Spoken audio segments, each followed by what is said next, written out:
Hello everyone, commerce अध्ययन में हम देखने वाले हैं बिजनेस स्टडीज़, जो आपके क्लास 11th का सब्जेक्ट है, जिसमें आपका एक चैप्टर है social responsibility and business ethics. तो इस पर हम इसको डिटेल में समझेंगे इस वीडियो में। अगर मैं बात करूं कि बिज़नेस क्या होता है, बिज़नेस की मीनिंग, डेफिनेशन, उसकी कैरेक्टरिस्टिक्स क्या होती हैं और बिज़नेस एक्टिविटीज़ को कितनी तरह से क्लासीफाई किया गया है। अगर आपने उन वीडियोज़ को नहीं देखा है तो उन वीडियोज़ का लिंक यहाँ आई बटन पर प्रोवाइड कर दूँगी, यहाँ से जाकर देख सकते हैं।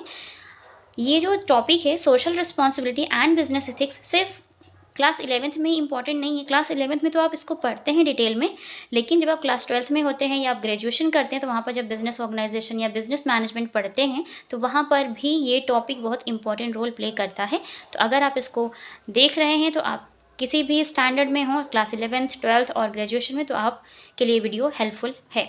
ठीक है, अगर हम बात करें इसकी मीनिंग की तो देखते हैं इसकी मीनिंग क्या होगी। तो डिटेल में समझने के लिए वीडियो के साथ एंड तक बने रहिएगा। हम ये भी देखेंगे कि कितने टाइप्स की सोशल रिस्पॉन्सिबिलिटीज़ होती हैं जो बिज़नेस को फॉलो करनी होती है। ठीक है, अब business is a part of the society. हम सबको पता है कि बिज़नेस क्या है, सोसाइटी का पार्ट है। सोसाइटी है तभी तो बिज़नेस आप कर पाएंगे, सोसाइटी के लोगों को ही तो आप अपने गुड्स को सेल कर पाएंगे, है ना। सोसाइटी ही नहीं रहेगी तो बिज़नेस कैसे आएगा। तो ये चीज़ ध्यान रखना बहुत इंपॉर्टेंट है। It should follow the ethical norms of the society. अगर हम बात करें यहाँ पर इथिकल नॉर्म्स की बच्चे, तो इथिकल नॉर्म्स मीन्स जो भी सोसाइटी के नैतिक मूल्य हैं, नैतिक मूल्य जो भी सोसाइटी में लोग हैं, बिज़नेस आपने उन्हीं के लिए स्टार्ट किया है, क्योंकि अगर आप उनके साथ ट्रांजैक्शन नहीं करेंगे तो आप प्रॉफिट कैसे अर्न करेंगे, है ना। तो जो एथिक्स हैं एक सोसाइटी में एग्जिस्ट करती हैं, लाइक आपको लोगों के साथ ऑनेस्ट होना चाहिए। आप उनके साथ किसी भी तरह का कोई छल कपट नहीं कर सकते। अगर आप कोई प्रोडक्ट उनको प्रोवाइड कर रहे हैं तो उस प्रोडक्ट की क्वालिटी अच्छी होनी चाहिए। ये सारी चीज़ें, ठीक है ना, कि आपकी जो पॉलिसी, आपके बिज़नेस की जो पॉलिसी है वो सोसाइटी के अकॉर्डिंग होनी चाहिए। ठीक है, जैसे ऑनेस्टी की पॉलिसी होनी चाहिए, गुड क्वालिटी होना चाहिए, गुड फैसिलिटीज़ प्रोवाइड करें आप अपने कस्टमर को, ये सारी चीज़ें समझ गए आप। तो वो सोसाइटी के अकॉर्डिंग होनी चाहिए और उन नॉर्म्स को, उन इथिकल नॉर्म्स को आपको फॉलो भी करना होगा। ओके, तभी जो आपका बिजनेस है वो एग्जिस्ट करेगा लॉन्ग टर्म के लिए। ठीक है, since a business operates in the society, it comes in contact with various groups of the society such as owners, workers, customers, suppliers and government. देखिए बच्चा, जब कभी भी आप बिज़नेस स्टार्ट करते हैं तो जब भी ऑपरेट करेंगे सोसाइटी में अपने बिज़नेस को, तो वहाँ पर आप किसी एक पर्सन के कांटेक्ट में नहीं आते हैं, बहुत सारे लोगों के कांटेक्ट में आते हैं, बहुत सारे ग्रुप्स के कांटेक्ट में आते हैं। वो कस्टमर्स होते हैं जिनके साथ आप डील करते हैं, आप अपने प्रोडक्ट को सेल करते हैं। सप्लायर्स, जहाँ से आप अपने प्रोडक्ट को इशू करते हैं या परचेज करते हैं। गवर्नमेंट की जो रूल्स, रेगुलेशंस एंड पॉलिसीज़ होती हैं जो बहुत ज़्यादा हेल्पफुल भी होती हैं आपके लिए। लाइक आपको बिज़नेस के लिए लोन चाहिए होगा तो वो इजीली आपको मिल जाता है, जो आपकी गवर्नमेंट है आपको उसके लिए हेल्प करती है। ठीक है, लाइक कुछ इशू होता है तो बहुत सारे एक्ट बने हैं बिज़नेस के लिए। तो जिस भी टाइप का बिज़नेस है, जिस कैटेगरी का आपका बिज़नेस है, तो आप उन एक्ट्स को, उनके जो रूल्स रेगुलेशंस हैं उनको फॉलो करके चीज़ों का बेनिफिट्स ले सकते हैं, जो भी फैसिलिटीज़ गवर्नमेंट प्रोवाइड कर रही है। ठीक है, ओनर्स के कॉन्टेक्ट में आते हैं, जाहिर सी बात है, जो काम कर रहे हैं, तो जो मालिक हैं, बहुत सारे और भी बिज़नेस है तो आप उनके मालिकों से कांटेक्ट में आते हैं। वर्कर्स, उनके बगैर आपका काम ही नहीं चलेगा, है ना। काम करने के लिए आपको वर्कर्स तो चाहिए, लेबर तो चाहिए, ये सारी चीज़ें। ठीक है, तो जब भी सोसाइटी में आप बिज़नेस ऑपरेट करेंगे तो बहुत सारे ग्रुप्स के साथ आपका कॉन्टैक्ट होता ही है, and it should fulfill its obligations towards each of these groups or stakeholders. देखिए बच्चा, obligations का मतलब होता है जो आपके उत्तरदायित्व हैं, जो रिस्पॉन्सिबिलिटीज़ बनती हैं इन ग्रुप्स के लिए, हर एक पर्सन के लिए, उसको आपको फुलफिल करना चाहिए अगर आपने बिज़नेस स्टार्ट किया है सोसाइटी में। तो स्टेक होल्डर्स का मतलब है कि ये बिज़नेस जिन भी लोगों के लिए लाभदायक है, उन ग्रुप्स की जो भी नीड है, जो भी उनके प्रति एक बिजनेसमैन का, एक ओनर का जो उत्तरदायित्व बनता है, ऑब्लिगेशंस बनते हैं, उनको फुलफिल करना चाहिए।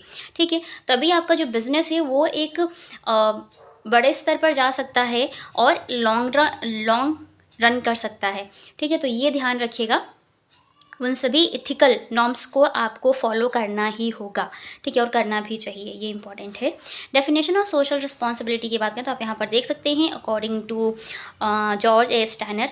तो डिफरेंट ऑथर्स और राइटर्स ने यहाँ पर डेफिनेशन दी है, वो आप लिख सकते हैं अपने एग्जाम में, क्योंकि जब भी आप राइटर्स के अकॉर्डिंग डेफिनेशन देते हैं तो ज़्यादा मार्क्स मिलते हैं और वो इफेक्टिव भी होती हैं।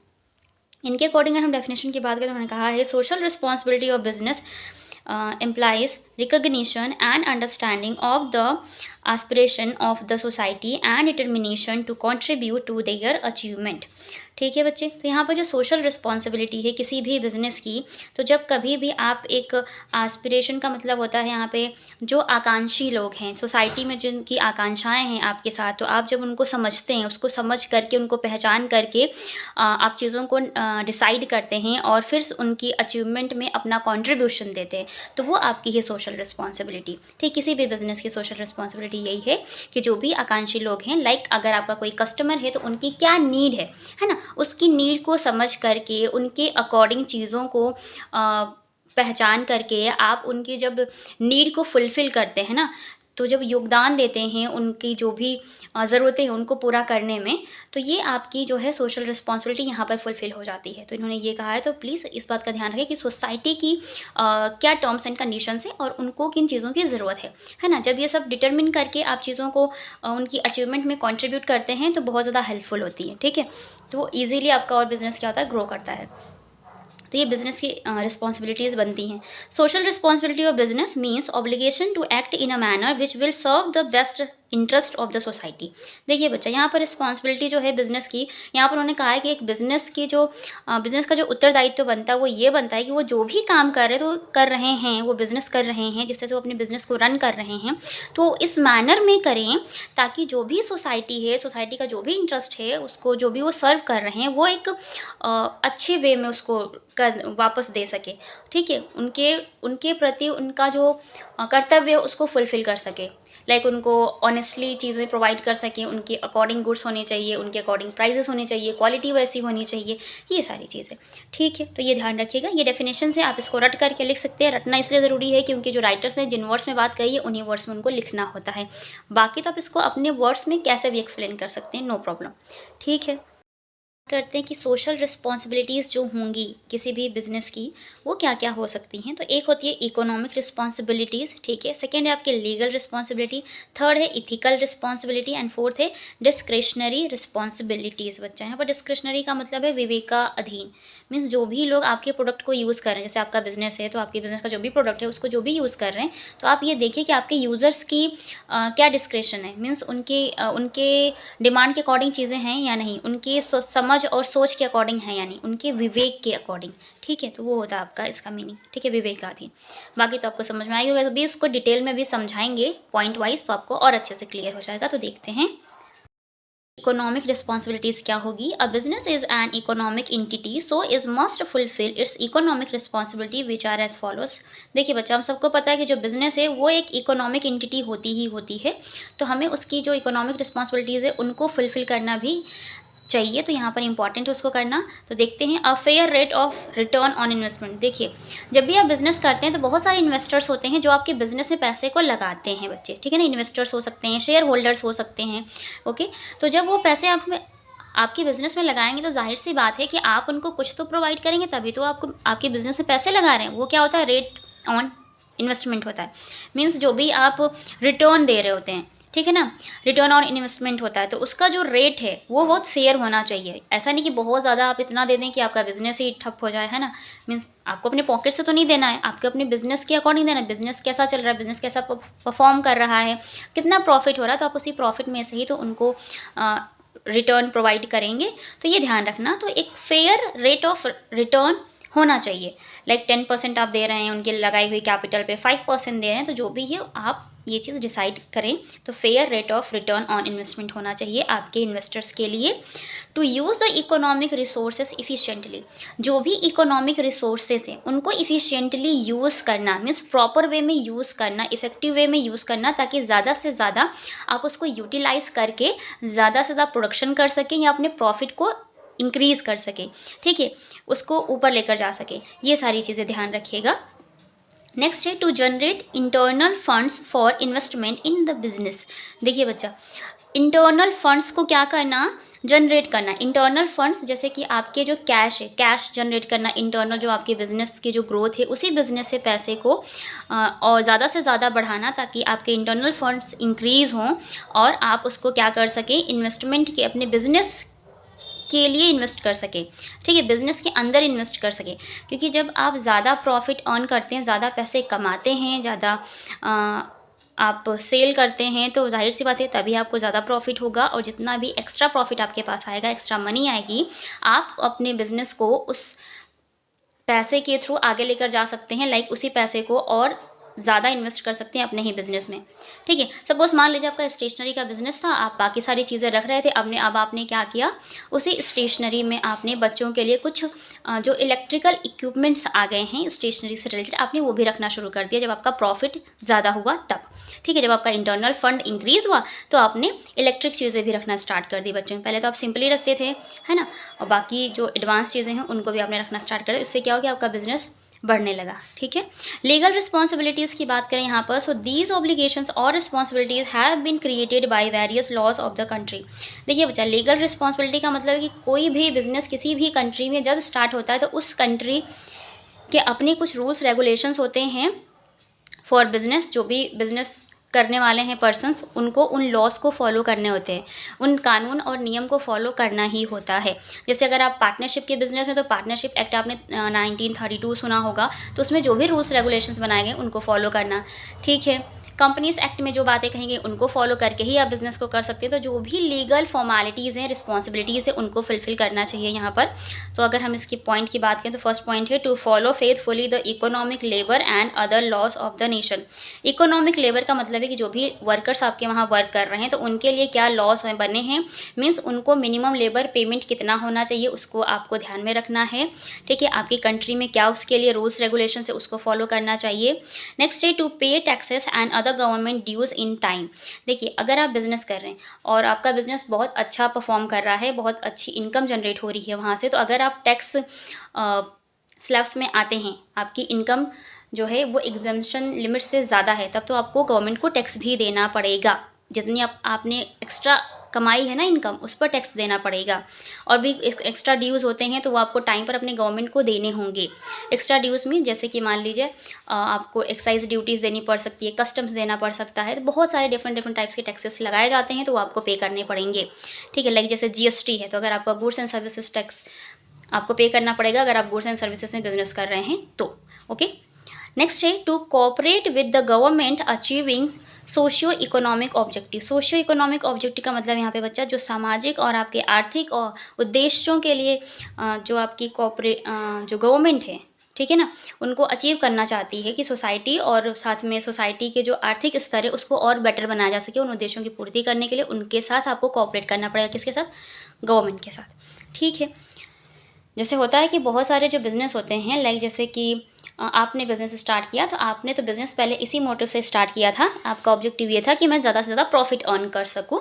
बट जब आप ज़्यादा प्रॉफिट अर्न करने लगते हैं तो आप अपनी सोसाइटी के लिए कुछ कंट्रीब्यूट भी करते हैं। लाइक आप जो लोग बहुत ज़्यादा गरीब तबके के हैं या बहुत ज़्यादा पिछड़े हुए हैं तो आप उनके लिए कुछ फैसिलिटीज़ लेकर आते हैं, फ्री में कुछ चीज़ें शुरू करते हैं, कुछ सेवाएं प्रदान करते हैं। तो वहाँ पर क्या होता है कि आपकी सोसाइटी भी ग्रो करती है। तो गवर्नमेंट की आप हेल्प कर सकते हैं उनके इन अचीवमेंट्स में। ठीक है, ये सारी चीज़ें। एथिकल रिस्पॉन्सिबिलिटीज़ की अब हम बात करते हैं, नैतिक उत्तरदायित्वों की जो बनते हैं एक बिज़नेस के। ठीक है, तो यहाँ पर देख लीजिए, to follow fair trade practices. Follow trade practices का मतलब है बच्चा, कोई भी व्यापार जब आप करते हैं, कोई भी बिजनेस जब आप करते हैं तो आपकी जो पॉलिसीज़ हों वो फेयर होनी चाहिए। लाइक ऑनेस्टी को आपको फॉलो करना चाहिए। आप अपने कस्टमर्स के साथ, अपने सप्लायर्स के साथ, डीलर्स के साथ ऑनेस्ट रहें, अपने इन्वेस्टर्स के साथ ऑनेस्ट रहें। जो भी आप गुड्स या प्रोडक्ट को प्रोवाइड कर रहे हैं अपने डीलर्स या फिर अपने कस्टमर्स को, उनकी क्वालिटी बहुत अच्छी होनी चाहिए। जो पॉलिसीज़ आपने अपने बिज़नेस के लिए बनाई हैं उनको आप प्लीज़ क्या करें, अपनाते हुए चलें तो बहुत अच्छा होता है। To safeguard the interest of labour, consumers and the community at large. देखिए, जो भी आपकी कम्युनिटी है, जो भी आपके लेबर हैं या कंज्यूमर्स हैं, जो भी कस्टमर्स हैं आपकी, ओवरऑल जो कम्युनिटी है उनके इंटरेस्ट के अकॉर्डिंग आप एक सेफ गार्ड लेकर चलें। दैट मीन्स कि उनकी क्या नीड है, उनको कैसा मतलब प्रोडक्ट चाहिए, उनके इंटरेस्ट के अकॉर्डिंग चीज़ों को लेकर आना मार्केट में और फिर उनको सेल करना, उन तक पहुंचाना, इनका ध्यान रखेंगे तो बहुत अच्छा होगा। तो आप इथिकली क्या कर पाएंगे, उनकी नीड्स को समझ पाएंगे और उनकी वांट्स को फुलफिल कर पाएंगे ईजीली। ठीक है, इंटरेस्ट के अकॉर्डिंग अगर आप काम करते हैं उनके, तो जो भी आपके कंज्यूमर्स है या जो आपकी कम्युनिटी है। To follow sound business principle. Sound business principle का यहाँ पे मतलब है कि जो भी प्रिंसिपल्स बनाए गए हैं एक बिज़नेस को चलाने के लिए, कुछ सिद्धांत बनाए गए हैं, उन सिद्धांतों का यहाँ पर पालन करना बहुत ज़रूरी होता है, उन प्रिंसिपल्स को फॉलो करना बहुत इंपॉर्टेंट होता है। ठीक है बच्चा, तो ये पॉइंट्स ध्यान रखिएगा। आगे अभी और देख लेते हैं। एक और थी हमारी रिस्पॉन्सिबिलिटी, वो क्या है?